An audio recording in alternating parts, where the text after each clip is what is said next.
Halo, balik lagi dengan saya Irianto Petrus Binsardo. Kali ini kita akan membahas saham yang bergerak di sektor kertas ya, pabrik kertas Ciwi Kimia. Nah, bagaimana strategi investasi yang baik dan bagaimana prospeknya?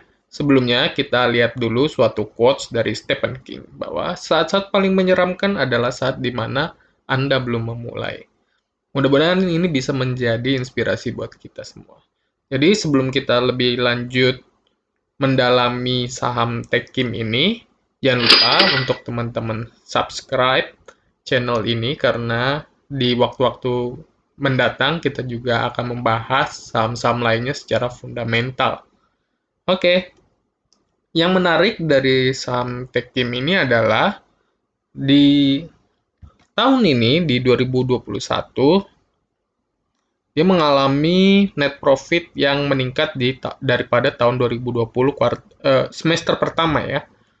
Setelah sebelumnya dari 2018 sampai 2020 memiliki net profit yang nilainya turun. Dan di sini juga net profit marginnya membentuk pola reversal seperti ini ya.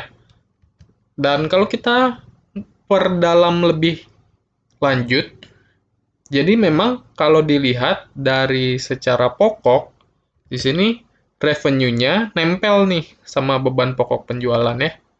Kemudian beban-beban lainnya. Yang membuat tadi net profit-nya bisa tinggi adalah bahwa perusahaan ini memiliki kepemilikan sebesar 49% di PT Oki Pulp. Nah, ini yang menghasilkan sisanya ya dari net profit. Karena kepemilikannya juga di bawah 50%, dia tidak dimasukkan ke revenue yang awal ini ya. Dan di sini dapat kita lihat dibandingkan 2021 dengan 2020, 2021 itu bagian laba netonya di 94.000, sedangkan di tahun 2020 hanya 71.000. Jadi ini memang peningkatan di sini dapat terlihat. Oke. Jadi ini menarik.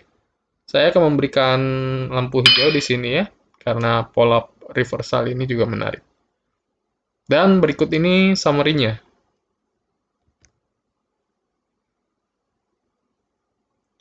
Lanjut. Kemudian yang menarik berikutnya adalah dari cash flow-nya. Kalau dilihat yang berwarna kuning ini cash flow-nya.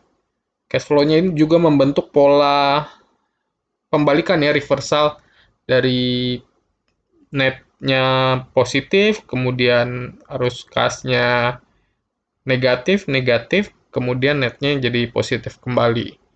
Cuman yang menarik adalah net dari perubahan arus kas ini lebih banyak ditopang oleh yang berwarna merah ini, yaitu arus kas yang diperoleh dari aktivitas investasi. Jadi ini kan positif ya, jadi bukan digunakan. Diperoleh dari aktivitas investasi. Sedangkan di tahun 2021 ini utangnya justru meningkat ya dibandingkan 2020 cash flow untuk pendanaan. Sedangkan kalau dilihat yang berwarna biru kegiatan operasional ini malah cenderung turun nih. Cash flow-nya ini cukup menarik karena memang sebenarnya sebagai suatu perusahaan kita inginnya uang yang masuk itu mulainya atau asalnya adalah dari kegiatan operasional yang baik. Nah, sebenarnya apa sih yang menyebabkan cash flow aktivitas investasinya bisa naik seperti ini? Kita akan telah lebih dalam lagi. Kalau kita lihat dari arus kas investasinya, peningkatan terbesarnya itu dari sini ya. Dari minus 122 menjadi 88, minus 1222 menjadi 88 T. Nah, di sini ada pengurangan investasi jangka pendek. Dan kalau dilihat lebih detail di laporan keuangannya, investasi jangka pendeknya ini lebih ke dolar Amerika. Jadi memang mungkin uangnya udah ada ya, uangnya udah ada tapi awalnya di dolar gitu. Kemudian ini investasi jangka pendeknya berkurang jadi 155. Nah, itu sisanya bisa masuk ke dalam arus kas karena dia menjadi cair gitu ya, bisa digunakan untuk kegiatan operasionalnya. Jadi sebenarnya ini memang yang perlu diperhatikan dengan seksama adalah cash flow dari kegiatan operasionalnya yang sifatnya menurun. Dan kalau dilihat lebih dalam untuk harganya, kita bisa lihat bahwa mungkin untuk PBV-nya, berdasarkan PBV, jadi sekarang pada saat video ini dibuat, harganya di 7.625, harganya ini ya diskon 2,4%, mungkin bisa dibilang harga wajar ya. Sudah di harga wajar PBV di tahun-tahun sebelumnya. Melihat juga bahwa ini sebenarnya diangkat di tahun 2018 ya, dengan PBV yang begitu tinggi. Nah, mungkin ini tanpa nilai yang tinggi ini, garis wajarnya bisa turun dan nilainya sudah dinilai wajar. Namun kalau kita lihat dengan pendapatannya, net profitnya, di sini justru kalau kita benchmark dengan price to earning ratio dari saham-saham lain di IHSG, ini merupakan harga yang sudah cukup murah dan diskonnya sekitar 69,9%. Bisa sampai ke 12.900 ya. Nah, ini menarik. Saya akan memberikan lampu hijau di sini karena harganya mungkin bisa dibilang murah ya. Kalau berdasarkan kalau berdasarkan PBV sudah dalam harga normal.